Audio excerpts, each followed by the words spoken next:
তদন্তত সহযোগ কৰি আছোঁ আৰক্ষী সম্পূৰ্ণৰূপে সহায় আগবাঢ়ি থাকিব। তদন্তক সম্পূৰ্ণৰূপে সহায় সহযোগ থাকিব আৰক্ষীৰ আৰু ন্যায়ালয়ৰ ওপৰত আস্থা ভৰসা আছে। ন্যায়ালয়ে সম্পূৰ্ণৰূপে মোক ন্যায় দিব, মই আশাবাদী। আৰু তদন্তত 100% মই আইনৰ মানুহ 100% সহযোগ কৰি আছোঁ আৰক্ষীক, 100% কোনো হেৰি নহয়।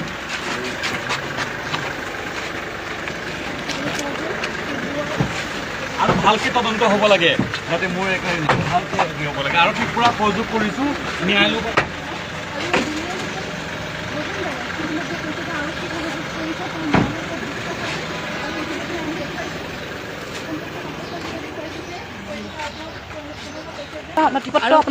আৰক্ষীয়ে নথিপত্ৰবোৰ লৈ গৈছে, আমাৰ আই ডি আৰু গাড়ীত কাগজ চাগজ এইবোৰ লৈ গৈছে।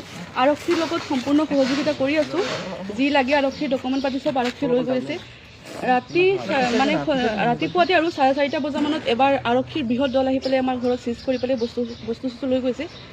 কিন্তু যোৱাৰ তাৰপিছত ওলাই গৈছিল, আকৌ আধা ঘণ্টাৰ পিছত আকৌ আৰক্ষী ঘূৰি আহিছে। কি উদ্দেশ্যত কি হেৰিত ঘূৰি আহিছে গম নাপাওঁ, কিন্তু আকৌ আহি পেলাই সিহঁতে চালে।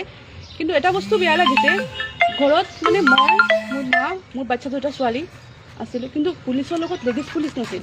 সেইটো বস্তুটো অলপ মই বেয়া পাইছোঁ, অলপ হেৰি লাগিছে। আৰু বেলেগ একো নাই। আমি তদন্তত পুলিচৰ লগতে আছোঁ। আৰু আদালতৰ ওপৰত বিশ্বাস আছে, আদালতে আমাৰ লগতে থাকিব। আদালতে সত্য আৰু ন্যায়ৰ লগত থাকিব। আদালতৰ ৰায়ৰ ওপৰত এতিয়া মই এবাৰ পুলিচ ওলাই গ'ল, আকৌ এবাৰ পুলিচ ওলাই গ'ল, বৃহৎ দল আহিছিল তেতিয়া, ওলাই গ'ল যোৱাৰ পিছত আধা ঘণ্টাৰ পিছত আকৌ ঘূৰি আহিছে পুলিচ। কিন্তু তেতিয়া যে আহিছে, ঘৰত লেডিজ মানুহ আছিলোঁ, এটা পুলিচৰ লগত লেডিজ পুলিচ নাছিল। দ্বিতীয়বাৰ কি বিচাৰিছে? সেইটো বস্তুটো অলপ আনকমফৰ্টেবল পাইছোঁ। আৰু পুলিচটো গুচি গৈছিল, দ্বিতীয়বাৰ আহি পেলাই আকৌ ডকুমেণ্ট পাতি চাইছে। দ্বিতীয়বাৰ কিবা জব্দ কৰিছে? আকৌ জব্দ কৰিছে কিবা কিনিছে কাগজ পাতি, কিবা আকৌ চাইছে। সেইবোৰতো ক'ব নোৱাৰি, কিবা কাগজ পাতি লৈ গৈছে।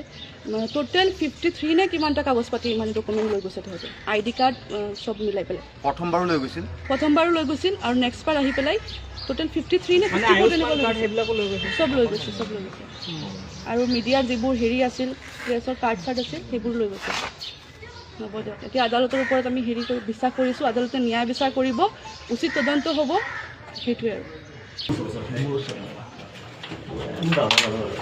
তদন্তত সহযোগ কৰি আছোঁ আৰক্ষী সম্পূৰ্ণৰূপে সহায় আগবাঢ়ি থাকিব।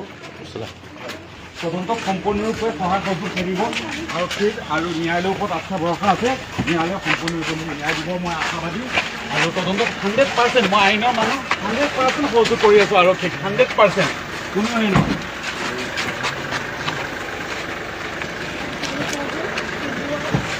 আৰু ভালকৈ তদন্ত হ'ব লাগে, যাতে মোৰ একো ভালকৈ হ'ব লাগে। আৰক্ষীক পূৰা সহযোগ কৰিছোঁ ন্যায়ালয়ৰ